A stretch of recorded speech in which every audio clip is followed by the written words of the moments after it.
Okay, we live. Welcome to episode 42. Food scaries. Well, if you guys know what that means, October is really here, and get ready to have the shit scared out of you. Oh my Scared. gosh.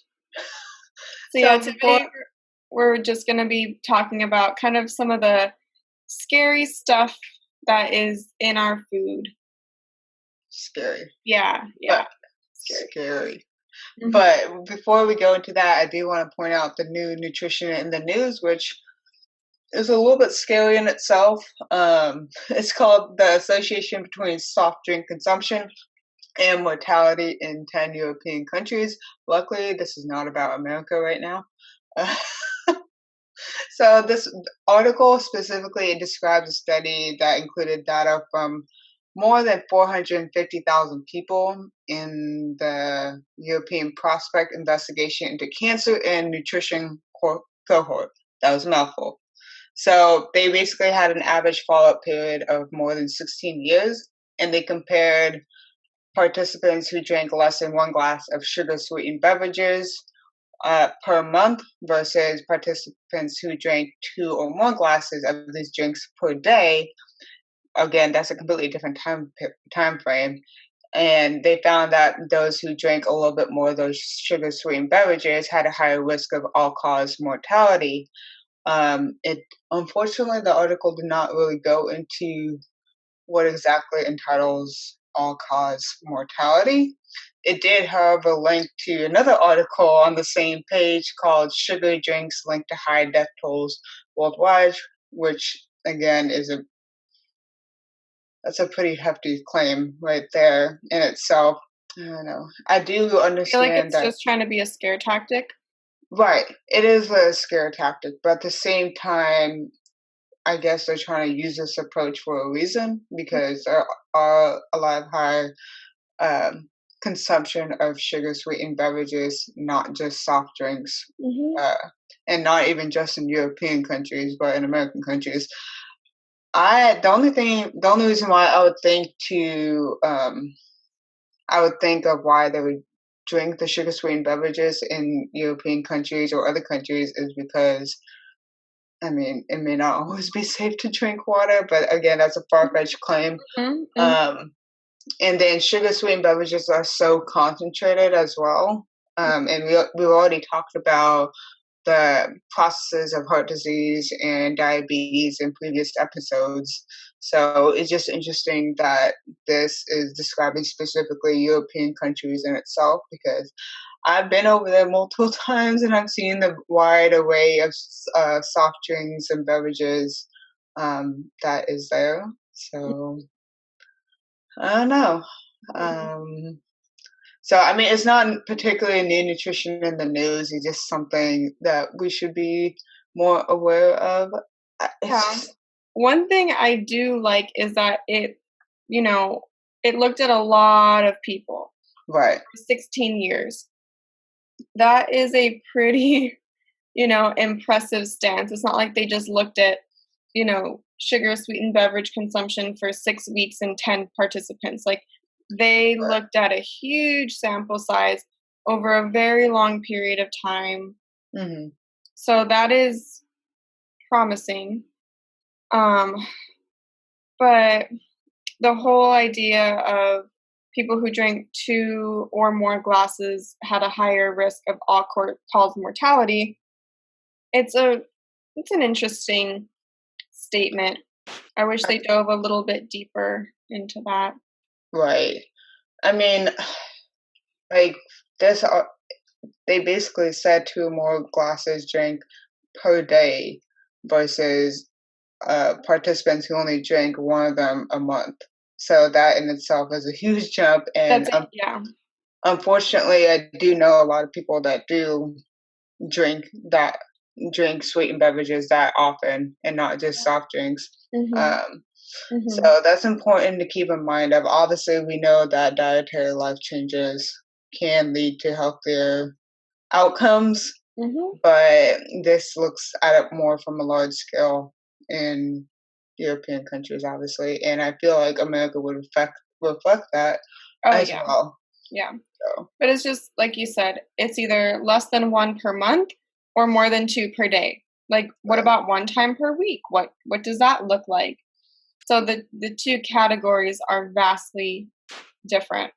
Like, right. I don't even think I would fall in the less than one per month. And I never drink soda, but I do drink iced tea from time to time. I will have like orange juice or some other juice from time to time. Does that count as a sugar sweetened beverage? Like, I don't hard to know. say. Hard to say. So Right. interesting, but we'll move on. To So let's the jump. real scaries. Yeah. So we're going to be talking about 9 of the biggest things in our food that do get a kind of a big reputation for being bad. So we'll like, talk about it and maybe like debunk some of the common is it as bad as the media says it is? So Right. the first one is partially hydrogenated oil. So this has long been known as the nemesis of heart disease, and which I get. And manufacturers really like hydrogenated oil because it reduces the cost to create a product, and it also increases shelf life and stabilizes flavor. But it's a lose lose for consumers. Trans fats are twice as difficult for the body to dissolve as saturated fats, and they boost the bad, which is the LDL cholesterol, and have been shown to decrease the good cholesterol, which is HDL. They are Mhm. active agents of heart disease, diabetes, nutritional deficiencies, and cellular deterioration. It's a loaded word. So we had a whole episode dedicated to food labels, and products that contain partially hydrogenated oils but have less than zero point 0.5 grams of trans fat per serving can still be called trans fat free per the label. You know, take of that what you will. Also, keep in mind that fully hydrogenated oil does not contain trans fat. The bottom line, we would suggest avoiding foods that contain trans fat. This includes margarine, vegetable shortening, to an extent, crackers, cookies, baked goods, breads, and chips. But there Mhm. are more reasons to keep some of those foods at a minimum, like cookies and chips and breads, more than just, these oils. There's other things going on too. It's not just a single nutrient.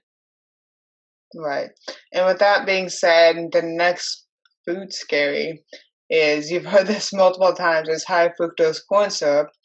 And although it's chemically similar to table sugar, or also known as sucrose, Hmm. this is a whole lot of a cheaper alternative, and it's a highly processed form of glucose that's converted into fructose, the type of sugar that's ordinarily found in fruit.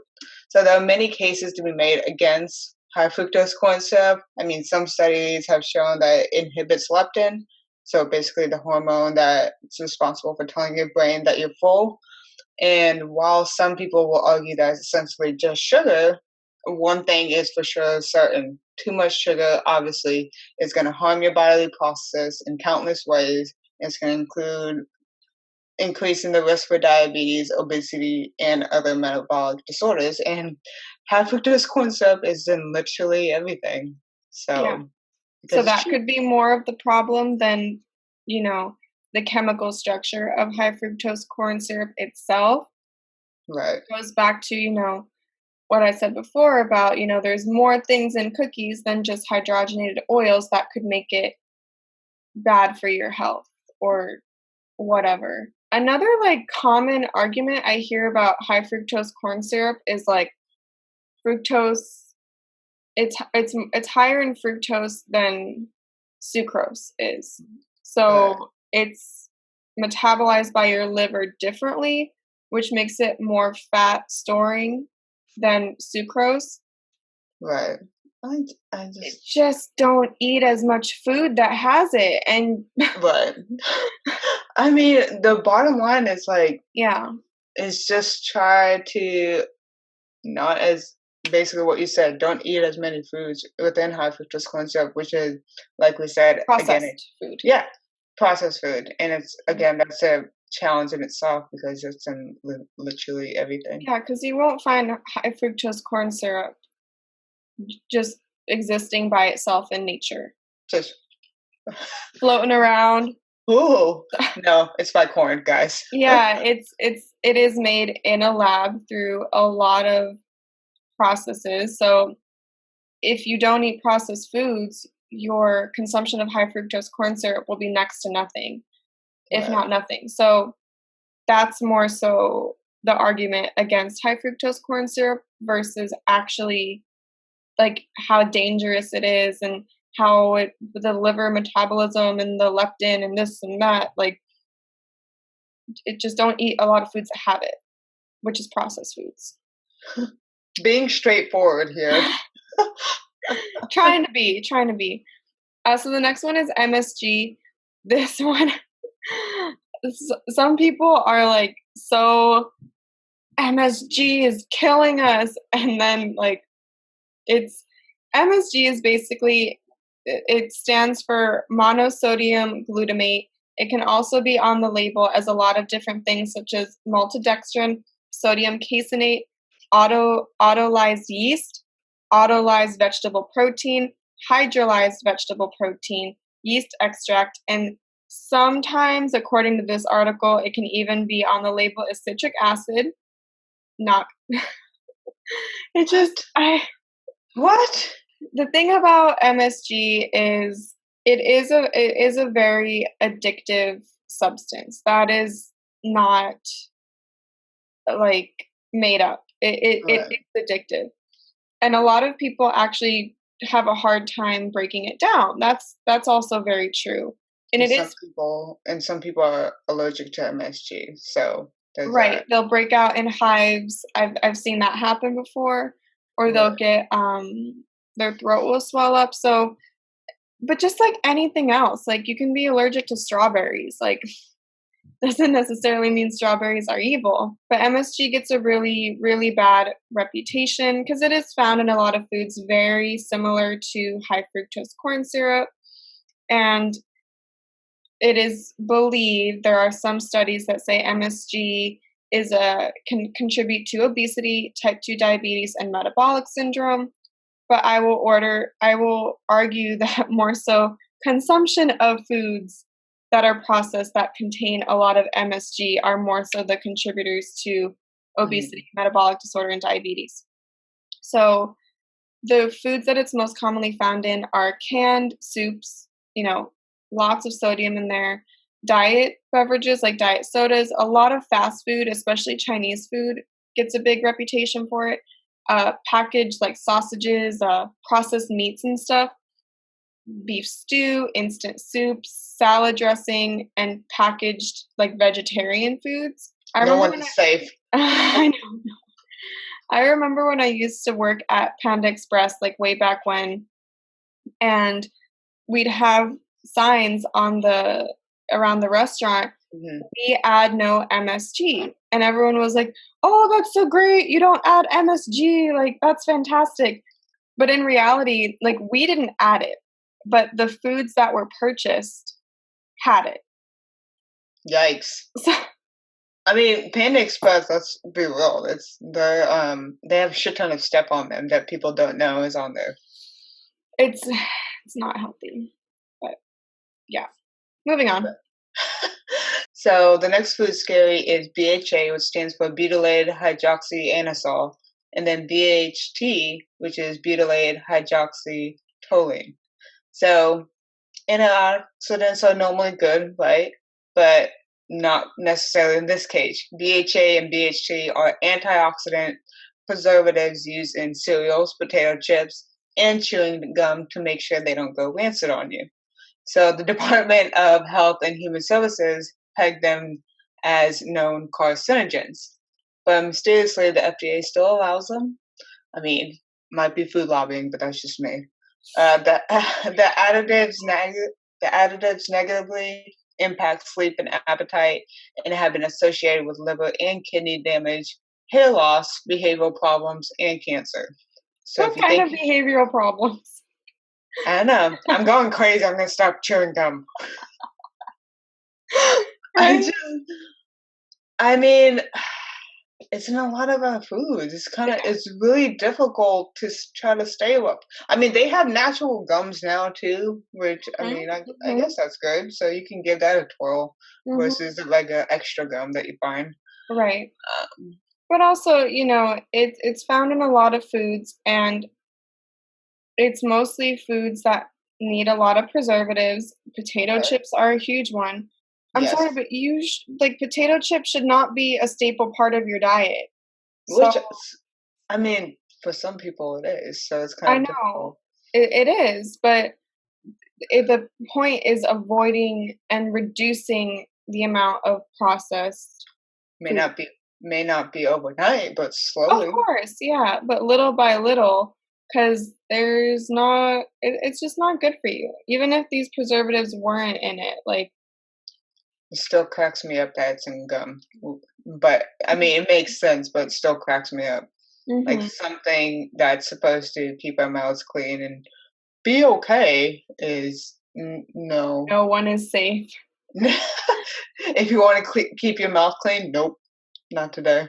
Nope, not unless you wanna behavioral problems, hair loss, kidney I mean, damage, we shouldn't be or cancer. laughing, but it just cracks me up that I don't know. There's just a lot of stuff in our foods that we don't know about. Mhm, exactly. Should we So be? the next food scary is sodium nitrate and nitrite. So these are additives that are used as colorants that are used to preserve the shelf life of meats like hot dogs, bacon, sausage, all your processed meats. This sounds okay, it's just a preservative to help the coloring, to make it look nice for us. But when they mix with our stomach acid, it forms something called nitrosamines, which are shown to be cancer causing cells, or they can create cancer. And the common places for this are oral, stomach, brain, esophageal, and bladder cancers. So that's why we hear, processed meats contribute to cancer because of these nitrates and nitrites. So, noticeable side effects some studies show are dizziness, headaches, nausea, vomiting.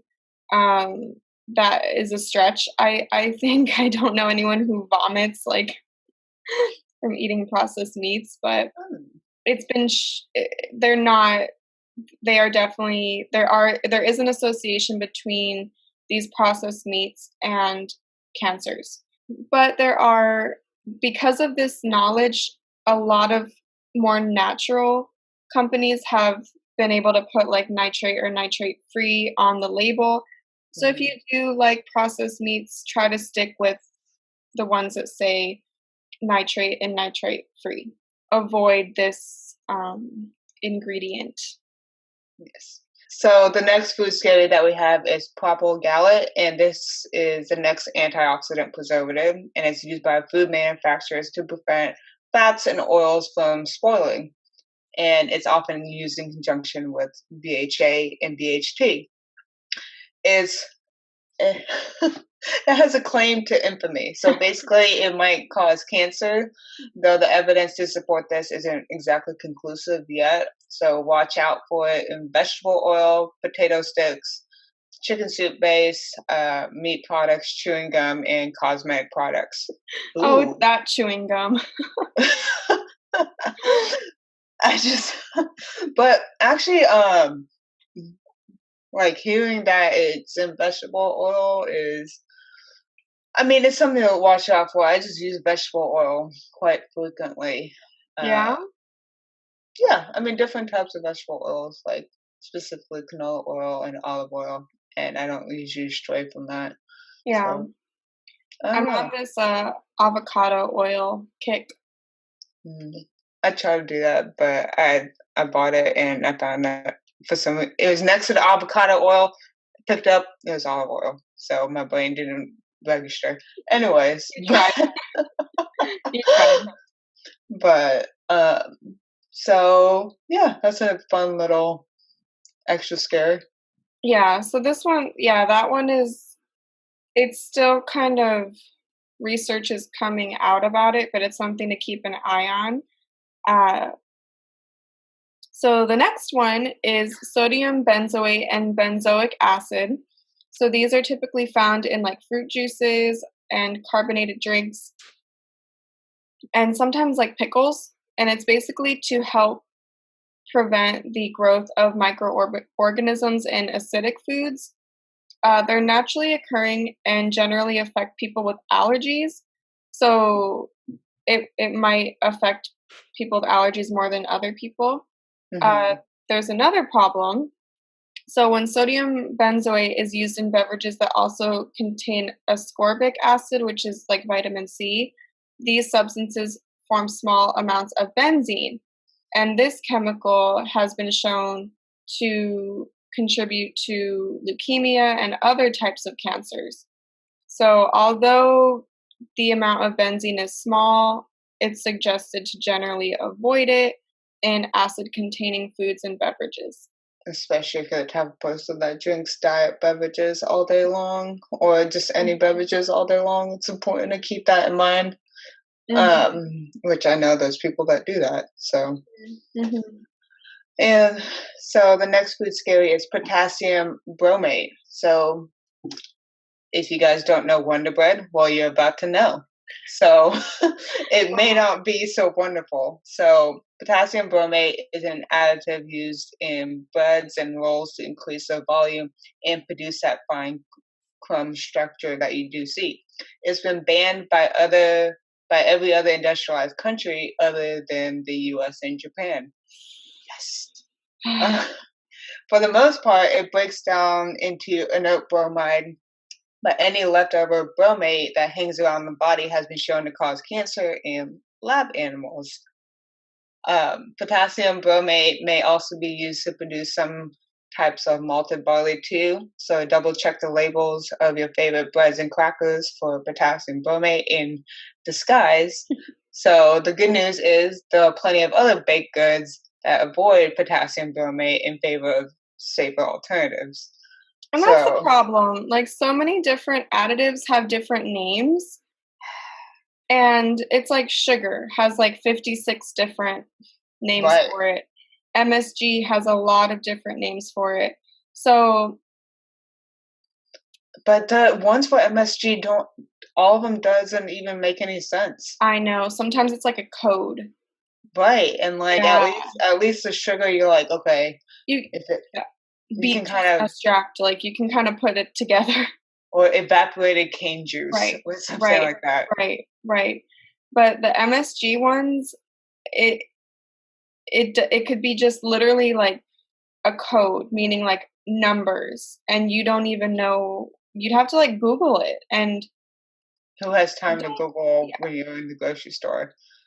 I mean, Yikes. I do, but that's me. Um, Well, long story short, Wonder Bread may not be your option yeah, anymore. I mean, I haven't eaten Wonder Bread since I was maybe, like, 4, yeah, so I same. So our ninth and final food scary is food coloring. There are some natural food colorings like beta carotene and carmine, but we're going to be talking about the artificial ones. So most of these food dyes are petroleum derived, so that's kind of nasty. And it was reported that 17.8 million pounds of food dyes were consumed in America in 2005. That's a lot of food colorings. But the good news is that 17 out of 24 synthetic dyes have been banned for use in American foods. So, Okay. what about the other ones? I'd like to know. That's a lot to have been banned that Right. at some point were likely in our food. So, what is wrong with these food colorings? So, red number three, which is typically used in candy and baked goods, desserts, demonstrated abnormal chromosomal damage and thyroid tumors. Damn. Red 40, which is found in drinks, desserts, candy, and pet food, actually, has shown to spur lymph tumors in lab testing. So, our pets are not safe either. So yellow number 5 and 6 may cause thyroid and kidney tumors, lymphocytic lymphomas, and chromosomal damage. So Yay! stuff. Actually, my friends always make fun of me when I guess my coworkers here. They always make fun of me when I say I can taste a food color, Oh my like a food gosh. dye. Yeah, Because same. every time I eat a red or purple um, food dye or food colored cupcake or anything, I'm like, ooh, this tastes bitter. Yeah. And I can taste it too. and they're like, what are you talking about? I was like, you can literally taste the food dye. I don't know. I'm literally getting that taste in my mouth right now because it's so nasty. And it's in, the frosting and stuff. Like a red colored cupcake. You can tell the taste with that. It's Red not, and purple ones, I can definitely tell the taste. And yeah. people Same. always my coworkers make fun of me. I was like, okay, you guys are desensitized to this. Yeah. So Yeah. I don't know. Like these food scaries, bottom line, they're used in pet foods, beverages, baked goods, desserts, candy, and sausage. Your best bet is obviously going to be trying to opt for foods that use natural dyes like beta carotene or annatto, or those that are just dye free in general. So to have a game plan before you hit the grocery store, get the facts on popular brand name products, and a website you can go to is labelwatch.com. Just one of the resources. Yeah. Yeah, one of the resources. So just watch out. And not that going to a grocery store isn't intimidating enough. Yeah. So I don't know. It's just there's a lot of stuff in this. Something to keep an eye on, and know that although the research is a lot of the research is mixed. Right. A lot of the opinions are mixed as well. But just something to be aware of. And if you're even remotely worried about any of these ingredients, like just try to avoid it. There's alternatives. Right. It's 2019. We should have alternatives to a lot of things by now. There are plenty of alternatives. Right. So, and best bet is just avoid processed food in general.